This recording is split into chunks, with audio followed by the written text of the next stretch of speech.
Hindustan daily में आपका स्वागत है दोस्तों। मैं हूं फवाद शेख। इस वक्त हमारे साथ बात करने के लिए मौजूद है यूथ कांग्रेस के x general secretary Arif Syed. जिस तरीके से देखा गया है कि कांग्रेस की जो सियासत रही है वो गली से दिल्ली तक चलती है, कहीं ना कहीं जिस तरीके से आपको जो यहाँ से आप अपनी पत्नी को एक उम्मीदवार के तौर पर वार्ड नंबर 139 की जनता देख रही थी, आप यहाँ से लगातार कैंपेन कर रहे थे, लगातार चुनाव प्रचार कर रहे थे। उसके बाद अचानक एक युति होती है, जो युति का आवाम को भी किसी तरीके का कोई समझ में नहीं आ रही कि वंचित बहुजन आघाड़ी जैसी पार्टी को 60 या 63 सीट दे दी गई और आप जैसे निष्ठावंत कार्यकर्ता की जो है सीट काट दी गई। क्या कहेंगे?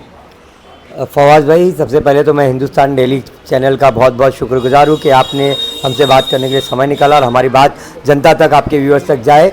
तो हम ये बताना चाहते हैं कि जैसा कि मुंबई में कांग्रेस पार्टी के जो नेता हमारे दिल्ली से आए हुए थे, रमेश चानीथला जी, जो एआईसीसी जनरल सेक्रेटरी और मुंबई के प्रभारी है, उन्होंने कहा था कि कांग्रेस अपने दम पे महानगर पालिका का चुनाव जाएगी सोलो। उसी वादे को, उसी बात को हमने ध्यान में रखते हुए अपने काम चालू किया और अपने वार्ड में जो महिला सुरक्षित वार्ड हुआ है लेडीज़ ओपन, उसमें मेरी मिसेज ने अपना जॉब क्विट करके पिछले 6 महीने से हम इस वार्ड पे बहुत मेहनत कर रहे हैं। मेरी वाइफ एक इलेक्टेड वाइस प्रेसिडेंट थी तालुका की असेंबली यूथ कांग्रेस की, मेरी भी पोस्ट एक इलेक्टेड पोस्ट थी। किसी नेता से चमचागिरी करके ये पोस्ट मिली नहीं है। हम चुनाव लड़के राहुल जी से जो प्रतिक्रिया लाई है वो प्रोसेस से चुनाव जीत के आज मुंबई यूथ कांग्रेस में थे। लेकिन जिस तरीके से हमारे साथ धोखा दिया गया, हमको कॉन्फिडेंस में ये रखा गया कि लास्ट तक हमको टिकट मिलेगा, फिर अचानक एकदम से एक दिन पहले वो लोग ये सीट कॉम्प्रोमाइज़ करके, वो कौन सी पार्टी बताए, वीबीए वंचित बहुजन आघाड़ी को दे दिया गया, जिसमें 62 सीट पे अलायंस होता है, 20 सीट पे उनके पास उम्मीदवार नहीं है। ये ऐसी सीट है जिसमें 46,000 मतदाता है, जिसमें से 25 से 30,000 मतदाता है माइनॉरिटी है। और मैं एक शिया माइनॉरिटी समाज से आता हूँ, जिसने एक डिमांड की थी पूरे बम्बई में, हमारी एक भी फेयर रिप्रेजेंटेशन नहीं तमाम सेकुलर पार्टी से।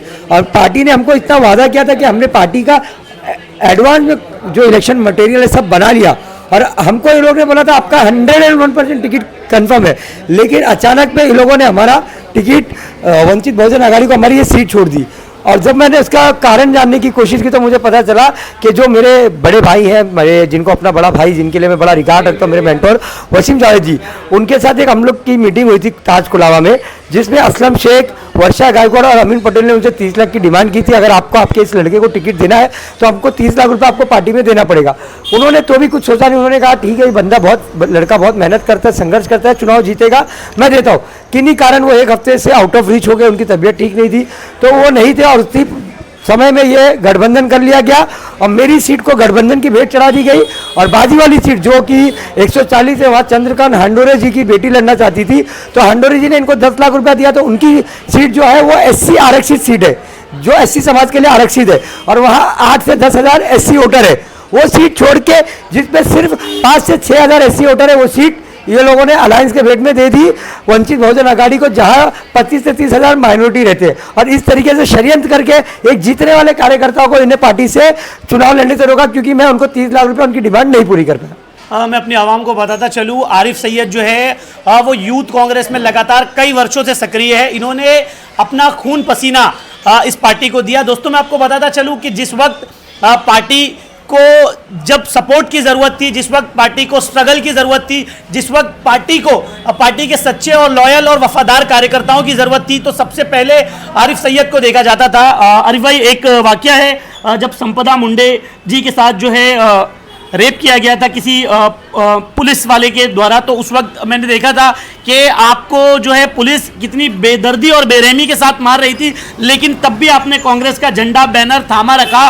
वो पार्टी जिसके लिए आपने अपना खून तक दिया, आपने अपने खून से राहुल गांधी जी को लेटर लिखा, आज वो पार्टी 30 लाख रुपए में टिकट का सौदा कर लेती है। तो आपको भारतीय राष्ट्रीय कांग्रेस और जो कांग्रेस के जो लोग हैं दूसरे भी, उनको लेकर आपको क्या लगता है कि भाई कांग्रेस इस तरीके से क्यों कर रही है? कांग्रेस दिशा भूल हो चुकी है।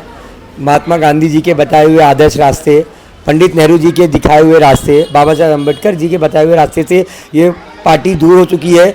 और बम्बई की कांग्रेस गांधी कांग्रेस से हटके गोडसे कांग्रेस हो गई है, क्योंकि यहाँ की जो अध्यक्षता है उनका नाम कहने को वर्षा गायकवाड़ है, वो उनके पिताजी गायकवाड़ थे, लेकिन उनका शादी के बाद नाम हो गया वर्षा गोडसे, और उनकी विचार भी गोडसे वाली हो गई है और उस विचारों पे वो चलने लगी। और पार्टी के मैंने एक दफ़ा नहीं, पार्टी को खून नहीं सर, मैंने पसीना दिया है। मैंने मेरी पूरी 15 साल की उम्र से एनओसीआई से जुड़ा था सर। आज 31 साल की उम्र पे हूँ। मेरे पिताजी 30 सालों से इस पार्टी में थे। मेरे बड़े पापा लगते हैं सैयद अहमद साहब, वो ये पार्टी में विधायक, मंत्री, गवर्नर सब रहे। ये पार्टी मेरे लिए एक आइडियोलॉजी है। आज भी मैं उस आइडियोलॉजी पे हूँ करके मैंने कोई कम्युनल पॉलिटिक्स नहीं जोड़ी, मैंने वही पॉलिटिक्स को ज्वाइन किया जो डेवलपमेंट की बात करती है। आज कांग्रेस की विचारों को आगे लेकर जाने का काम आम आदमी पार्टी और श्री अरविंद केजरीवाल जी कर रहे हैं। इसके लिए हमने आम आदमी पार्टी, जो कट्टर ईमानदार पार्टी है देश के अंदर, ना तो कट्टर हिंदू पार्टी चाहिए हमको, ना कट्टर मुसलमान, हमको चाहिए देश के अंदर कट्टर ईमानदार पार्टी जो डेवलपमेंट की बात करे। आज हम उस पार्टी में हैं। और बम्बई की कांग्रेस की लीडरशिप त्रिमूर्ति के पास चले गई है। जो त्रिमूर्ति, उसमें से 2 लोग तो कांग्रेस पार्टी में थे नहीं। असलम शेख का तो रिकॉर्ड है, वो जो समाजवादी पार्टी से आए, उनको विचारों के बारे में क्या मालूम कांग्रेस पार्टी है क्या, और वो तो पूरी तरीके से भाजपा के पेरोल पे है। वर्षा गायकवाड़ अडानी जी के पेरोल पे है। आमिन पटेल को मैंने फोन किया, सर पार्टी ने इतना इंसान ना इंसान, बोले पार्टी गई भाड़ में, मेरी बात कर। इनको पार्टी से कुछ नहीं पड़ी है और ये लोग ने पार्टी को खोखला करने का ठेका उठाया। राहुल जी को अपनी आंख समय पे खोलनी पड़ेगी, नहीं तो मुंबई शहर में और महाराष्ट्र में पार्टी का इससे भी बहुत बुरा हाल होएगा। अच्छा, पार्टी जिस तरीके से वफादारों के साथ वफादारी नहीं कर रही, गद्दारों के नाम पर जो है, जैसे आपने कहा कि ये जो है गायकवाड़ नहीं गोडसे हो गई, तो जिस तरीके से स्टेट के अंदर पॉलिटिक्स है, मैं आपको हमेशा ये बात कहते आ रहा था आरिफ भाई कि कांग्रेस का जो ग्राफ है वो गिरते जा रहा है। आप जैसे कार्यकर्ताओं जिन्होंने लॉयल्टी के साथ काम किया, उसके बाद आपने जो कहा कि ये जो इल्ज़ाम लगाए आपने पार्टी के ऊपर, ये इस चिड़ में तो नहीं लगा रहे हो आपके पार्टी ने आपको टिकट नहीं दिया, और इसका फेयर एग्जांपल दो ना कि कैसे क्या हुआ, किसने आपको 30 लाख रुपए देने की बात कही, इस बीच में कौन मीडिएटर है, ताकि आवाम को ये बात मालूम पड़े कि कांग्रेस पार्टी ने किस तरीके से एक वफादार और लॉयल कार्यकर्ता के साथ धोखा किया। फवाद जी, मैं आपको ये बताता चलूँ, मैं कोई ब्लेम या किसी के ऊपर कोई अगर आरोप कर रहा हूँ आपके चैनल के माध्यम से, वो लोग फ्री है मेरे पे डेफेमेशन डालने के लिए, माना नहीं करने के लिए। मेरे पास विजुअल फुटेज है, हम राउंड टेबल पे बैठे थे, जो आपके चैनल पे भी अगर चाहिए तो मैं दिखा दूँ। उसमें वर्षा गोडसे, असलम शेख, अमीन पटेल, मेरे जो बड़े भाई हैं जिनको मैं अपना आदर्श मानता हूँ, वसीम जावेद जी, उनसे 30 लाख की एक शादी में ताज कुलाबा में मीटिंग की गई थी, जिसमें उनके बड़े भाई कांग्रेस के राष्ट्रीय नेता रह चुके नदीम जावेद जी, ये वो मीटिंग का विजुअल है जिसमें 30 लाख रुपए की डिमांड की गई थी। 30 लाख रुपया मांगा गया था वसीम जावेद जी ने। उसके बाद भी बोला नहीं, ये लड़के के साथ आप ईमानदारी करिए, ये बहुत संघर्ष करता है, पार्टी को जिताना है, अब इसको दीजिए, मैं 30 लाख रुपया आपको दूंगा। बस किसी कारण वो आउट ऑफ रीच पे चले गए, 1 वीक उनका संपर्क नहीं पाया, और उस समय इन लोगों ने ऐसा षड्यंत्र करके मेरी सीट अलायंस में देके मेरा टिकट काट दिया। उनको पता था क्योंकि ये सीट मुझे देते, मैं 101% सारे सर्वे हर चीज़ में आ रहा था कि मैं चुनाव जीत रहा हूँ, और वो नहीं चाहते यहाँ पार्टी बढ़े। इसके लिए मुझ जैसे संघर्षशील कार्यकर्ता, जिसने अपने ऊपर इतने सारे मुकदमे, इतनी सारी तकलीफें ली है पार्टी के लिए, दिन रात नहीं देखा, अपना खून दिया, पसीना दिया, सींचा हमने इस पार्टी को, और हमने स्ट्रगल किया। आज पार्टी के इन नेताओं की वजह से एसी कमरे में बैठ के हमारे लिए ये लोग फैसले करके जीतने वाली मुसलमान माइनॉरिटी की सीट उन्होंने मेरे साथ नहीं, मेरे समाज के साथ एक ईमानदार कांग्रेसी के ऐसा बुरा एग्जाम्पल सेट किया है। आपको लगता है मेरे को देखने के बाद कोई कांग्रेस पे भरोसा करेगा? आज 15 साल से डंडा खाने वाले व्यक्ति के साथ पार्टी पैसा मांग रही है। पार्टी बोले तो ये मुंबई की स्टेट लीडरशिप, मैं पार्टी के राष्ट्रीय नेतृत्व और पार्टी के विचारों से कभी असहमत नहीं हूँ। मैं आज भी गांधी परिवार हो या पार्टी का जो राष्ट्रीय नेतृत्व है उनका बड़ा आदर करता हूँ, लेकिन ये राज्य के नेतृत्व ने पार्टी को खोखली कर दिया है और पार्टी को दिशा भूल कर दिया, और पार्टी अपने सिद्धांतों से भटक गई है, और इसलिए पार्टी एक तरीके से खोखली होते जा रही है, और इसलिए पार्टी का बद से बदतर हालत हो रहे हैं। इस लेन देन में और ये जो व्यवहार कांग्रेस पार्टी कर रही है, इसमें किसी और का लेना देना है या कोई और ऐसा नाम जो चर्चित नाम है, जिस वजह से जो है आपने एक बात कही थी कि माइनॉरिटी में भी माइनॉरिटी, जिस कम्युनिटी से आप आते हैं, शिया कम्युनिटी से, आप उस कम्युनिटी को बदहाल करने के लिए, उस कम्युनिटी के डेवलपमेंट की बात करते हो, तो आप माइनॉरिटी में भी माइनॉरिटी हो एज पर जैसे आप कहते हो। तो आपको क्या लगता है कि ये कौन था, और कोई इसमें जो कांग्रेस के लिए? कांग्रेस के मुंबई के नेता तो कुछ तो बिके हुए हैं, कॉम्प्रोमाइज़ अलग बात है।